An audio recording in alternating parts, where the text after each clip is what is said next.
This is Westbrook Brewery's brew stand. I realize I haven't showed this before, but here it is. This is the third or fourth iteration. I've had a few different ones over the years, but this is what it's evolved to. The hot liquor tank is up here on top, and there's a stirrer machine up top, and I'll show you that a little bit closer.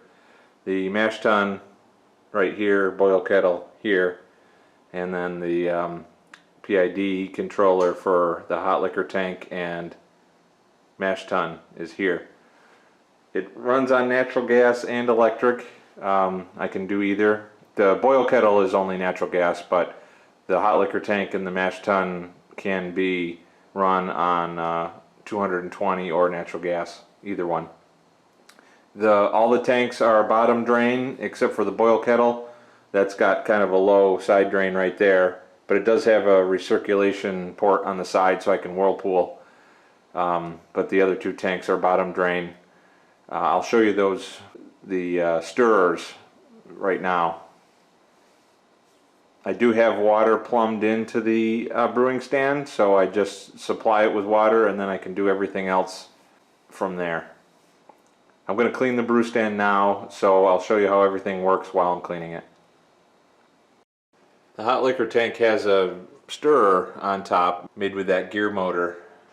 The water comes in from that pipe there and goes through that silicone tube down into the pot. There's a sight glass here on the side and a thermometer, of course. That's the bottom drain. And it's got a gas burner. And then here on the side are two ports for a Herms coil on the inside. I've used that a few times, but I kind of brew without it now. Looking inside the hot liquor tank, in the center is the mash paddle, the stirring paddle I should say. You can see the temperature probe in the back on the left.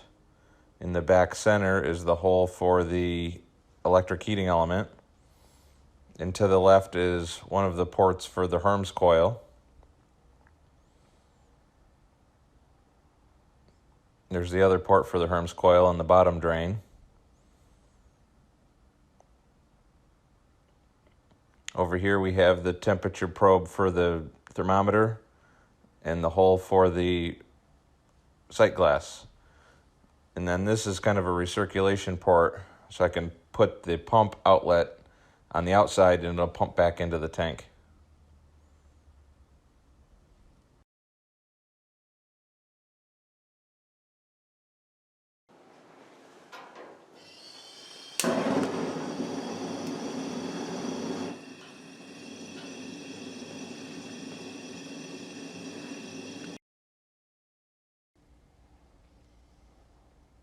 Here's the stir paddle going.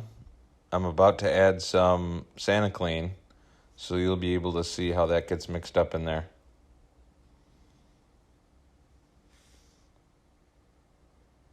Whenever I heat this, I always have the stir paddle running. That keeps the temperature from stratifying. I can gravity feed from the hot liquor tank through this silicone hose into the mash tun, or I can pump it, either way, but it comes in through this side hatch here, and then that's your temperature probe. There's the bottom drain. That pin in the center holds the bottom of the stirring arm. I've got a quick connect sparge arm too that I use sometimes when I'm fly sparging.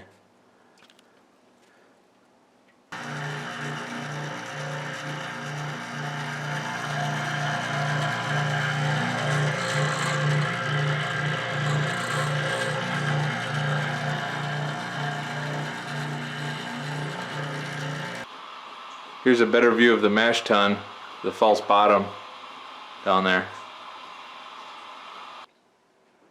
So the way the mash tun works is that's a 20-gallon pot, and then there's a 15-gallon pot set down inside it, so it kind of makes like a double boiler.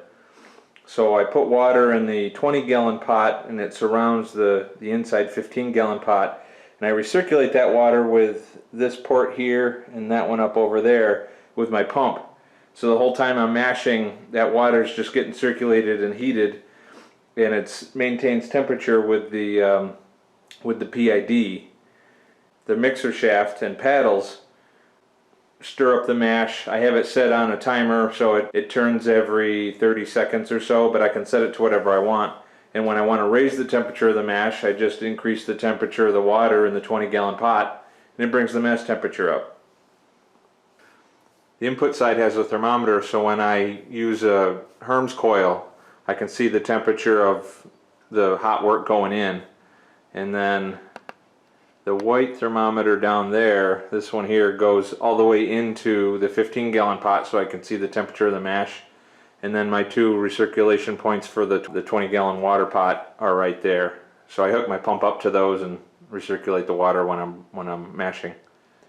The mash tun drains into this grant through the bottom drain down into that's a 1-gallon stainless steel bucket inside a 5-gallon pail, and then it has a bottom drain in it, and that goes right to my pump so I can pump over to my boil kettle. You can see there's really nothing to it. It just drains right in there.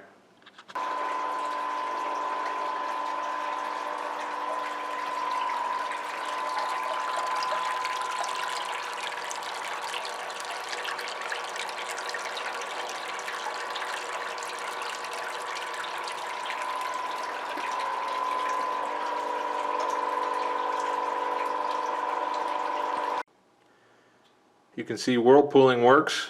There's a little pile of crud there in the center. Must have come from somewhere in the brewery. That's the thermometer probe, and then that's the drain, the copper drain right there.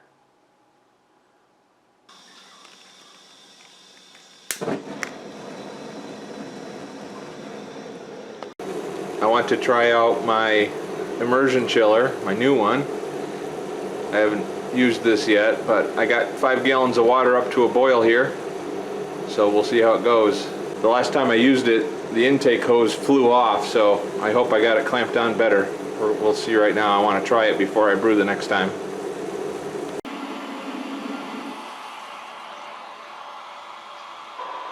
I got the whirlpool going now with the pump, so that should help things.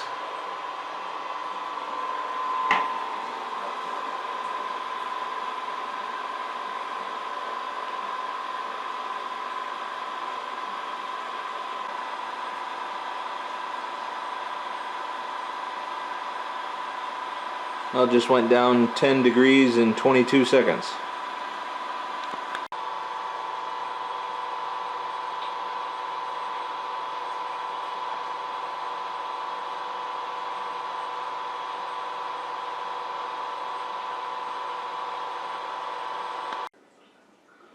I have a new inline oxygenation system I want to try. That silicone hose from the left comes from the boil kettle, and you can see the tank and the regulator. There's a stone in there, so the wort will flow through and go into the bucket. This is just a water test, but I want to see if it works or not. Okay, I'm going to start the water flow and then turn on the gas. We'll see how it goes. Okay, water's flowing.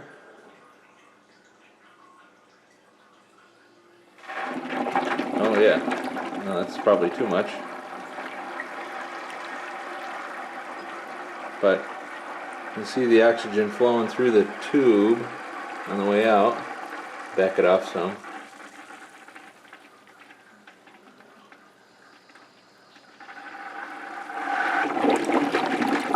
Yeah, it'll work fine. I'll just have to adjust it.